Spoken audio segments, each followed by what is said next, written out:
মহিলা ও শিশু বিষয়ক মন্ত্রণালয়ের জাতীয় মহিলা সংস্থা তথ্য আপার প্রকল্পের কর্মকর্তা এবং কর্মচারী। আমাদের আজকে লাগাতার কর্মসূচির অবস্থান কর্মসূচির 30তম দিন, যেমনটা আমাদের ব্যানারে দেওয়া আছে। তো আমাদের দুইটা দাবি, একটা হলো জনবল সহ রাজস্বকরণ অথবা মন্ত্রণালয়ের খালি পদগুলোকে আত্মীকরণ এবং আমাদের যে বেতন কর্তন করা হয়েছে তা ফেরত প্রদান করা। এখানে আমরা প্রথম থেকে যে কথাগুলো বলে আসছি তা হলো যে সবাই বলে আপনারা প্রকল্পে চাকরি করেন, তাহলে এখন রাজস্বের জন্য কেন রাস্তায় বসে আছেন, সরকারকে বিতর্কিত করছেন।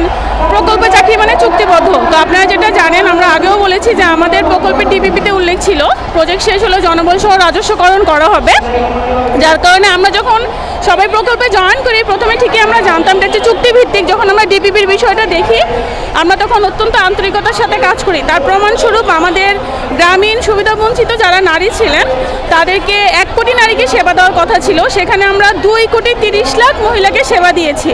আবার আমাদের প্রকল্পের প্রধান কার্যালয় আমাদের রাজস্বে আমাদের বেতনের একটা নির্দিষ্ট অংশ কেটে আসছেন, সেটা আমাদের যখন জয়েন হয় দ্বিতীয় পর্যায়ে তার 4 মাস পর থেকে।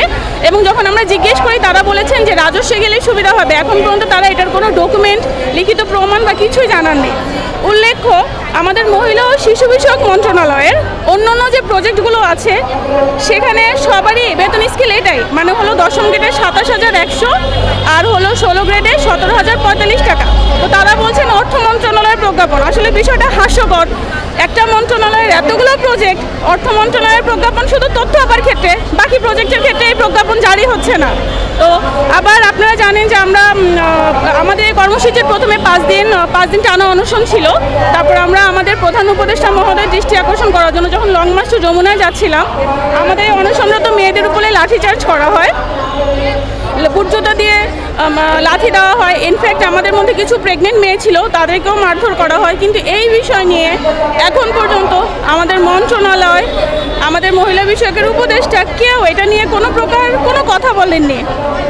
আমরা এতগুলো মেয়ে এখানে বসে আছি, এরপরে আমরা আবার এখানে বসে থাকার কারণে আমাদের উপদেষ্টা মহোদয় ডেকে পাঠিয়েছিলেন। যদিও উনি আলোচনা সভার কথা বলেছেন, কিন্তু উনি আমাদের ডেকে হুমকি ধামকি দিয়ে ওনার সিদ্ধান্ত শুনিয়ে দিয়েছেন যে না, প্রকল্প বাড়বে না, 3rd ফেজ আসবে এবং আমাদেরকে রাখা হবে না। উল্লেখ্য, উনি আমাদের আওয়ামী লীগের দোষর বলে বাদ দিতে যাচ্ছেন।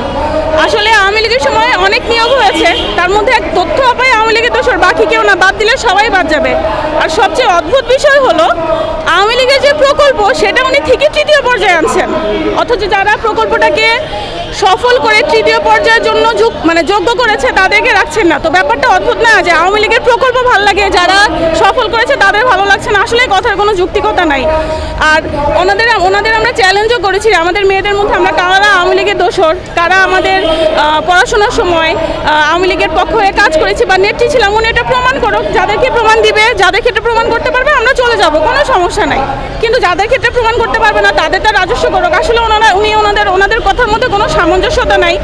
একবার বলছেন বেকারিত্ব দূরী করার জন্য কাজ করছেন, আবার উনি আমাদেরকে বেকার করে দিচ্ছেন। প্রজেক্ট আউটসোর্সিংয়ে আনবে, তারাও তো কয়দিন পরে বেকার হয়ে যাবে। আবার উনি বলছেন সরকারের সক্ষমতা নেই, সেখানে উনি আউটসোর্সিং আনছেন, আমাদেরকে রাখছেন না। আবার বলছেন আমরা ওনাকে ব্ল্যাকমেইল করতে যাচ্ছি। আসলে আপনারা জানেন, ব্ল্যাকমেইল আমি তখনই একজনকে করবো যখন তার কোনো দুর্বলতা আমার কাছে থাকবে, সেটা দেখে আমি ব্ল্যাকমেইল করবো। সরকার কি কখনো ব্ল্যাকমেইল করা যায়? এটা ব্ল্যাকমেইলের নমুনা। আমরা এতগুলো মানুষ বাচ্চা নিয়ে 30 দিন যাবত রাস্তায় বসে আছি, এটা কি ব্ল্যাকমেইলের নমুনা হতে পারে? তাহলে তো আমরা 30 দিন থাকতাম না, আমরা 2 দিনেই ব্ল্যাকমেইল করে চলে যাইতাম। সরকারকে তো কখনো ব্ল্যাকমেইল করা যায় না।